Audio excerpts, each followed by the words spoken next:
What is my career differentiator? What is my career differentiator? This is a hot topic currently as recruitment is getting tough due to the global economic climate. So listen in. Do you know your differentiator from the other candidates when attending interviews for the same job? Probably not. Most professionals think they have and can articulate their differentiator. In fact, I'll tell you the truth, they don't. They have a job title, a list of responsibilities, and a LinkedIn headline that looks like everyone else's. You need to differentiate yourself. You are special. That's not a differentiator. That's just bland and most often boring, a copy of many others. Your career differentiator is the reason someone chooses you when the other candidates look broadly the same on paper. Same education, similar experience, similar industries, the similar years served. The list goes on. When all that blends together, the differentiator decides who gets the interview, the mandate, or that promotion you've been longing for. So let's clear up something early. Your differentiator is not your job title, your employer's brand name, your years of experience, your personality, your education on its own. If any of these were differentiators, job searches for you and everybody else would be easy, but they're not. So a real differentiator answers just one brutal question every decision maker asks, often silently. Why you instead of the other candidates? Why you instead of the other candidates? If you can't answer that clearly, no one else will for you. So why do most people get this wrong? And they do big time. Most professionals describe themselves the way an HR system would. I'm a senior leader with experience across multiple functions. Big deal. So is everybody else in your peer group. Others confuse effort with value. I work hard. That's good, but that's not a differentiator. Everybody works hard, hopefully. Congratulations. So does your competition. Some confuse loyalty with differentiation. I've been here for 15 years. That tells me tenure, not impact. The differentiator is not about what you did. It's about how you think, what you solve, and the outcomes you reliably create. So what does a career differentiator actually look like? A differentiator usually sits at the intersection of four things. Number one, a specific problem you've solved better than most. Number two, a pattern of measurable outcomes.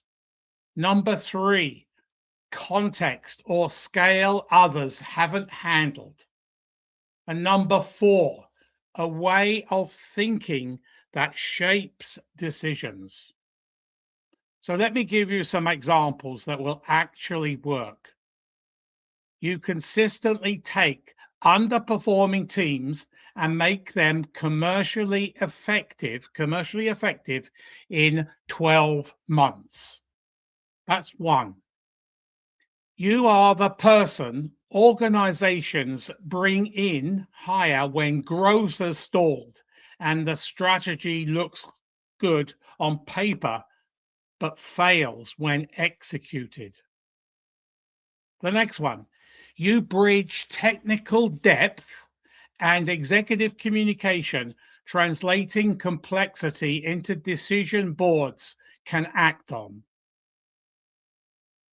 Next one, you stabilize organizations during uncertainty, restructuring, without destroying morale or performance, getting buy-in from the team.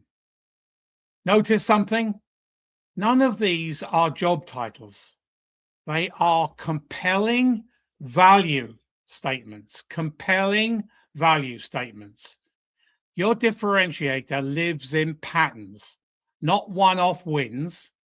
One achievement, just one achievement, does not define a differentiator, but patterns or trends do. So you need to ask yourself, what have people repeatedly come to me for? Why do I get pulled into problems where others struggle? What type of mess do I walk into that looks better 6 months or 12 months later? If you see the same theme across roles, across industries or geographies, you are now starting to grasp that idea. If your examples are random and disconnected, you're not describing a career history. That is not a differentiator. A career history is not a differentiator. Your differentiator must be relevant to where you are going. So here's where people quietly, they sabotage themselves. They define a differentiator based on their past, not the future. A differentiator only works if it supports the level and the direction where you want to go next, not the one you survived. So ask this uncomfortable question of yourself. Does my differentiator position me for the role I want, or does it trap me in the role I had? So let me repeat this. Does my differentiator position me for the role I want, or does it trap me in the role I had? Think about that. If everything you highlight screams safe pair of hands, don't be surprised when no one sees you as a transformational leader. You always need to signal something. Make sure it's intentional. Now let's go into how to pressure test your differentiator. A strong differentiator should pass 3 tests. Clarity. Can you explain it in 1 or 2 sentences without rambling? Specificity. Would 10 people with similar titles be able to say the same thing? If yes, then it's too vague. 3. The evidence. Can you prove it with metrics, scope, scale, or outcomes? If it fails any of those, it's a positioning statement, not a real, compelling differentiator. So where should your differentiator show up? If your differentiator only exists in your head, it's useless. It must appear consistently across the top third of your resume, your CV, your LinkedIn headline, and your about section, and how you introduce yourself to recruiters and other decision makers. The stories you tell in interviews. If those are misaligned, you're going to confuse the market. Confused markets move on quickly. One hard truth before I finish. You don't get a differentiator by thinking harder. You build it by making deliberate career choices.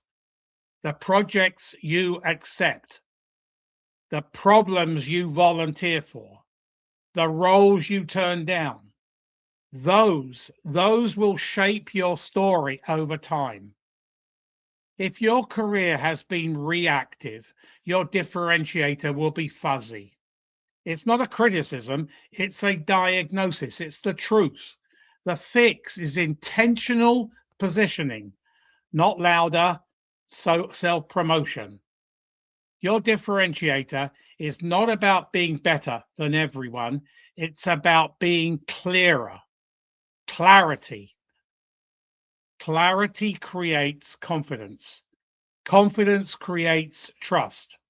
And then trust creates the opportunity. If you can articulate why you are distinct, relevant, and value at the level you want to operate, the right people will start knocking on your door. If you can't, the market will decide for you. I'm Martin Buckland, a global executive career management practitioner. Remember, your career is your business. You need to manage it like a business. For much more information on all facets of career management, please visit my YouTube channel, Martin Buckland, and press that subscribe button and the bell button to be notified of upcoming videos. Thanks for watching today. What have you learned from this video? Are you now going to review your differentiator? Put your comments in the comments section. I'd love to hear from you.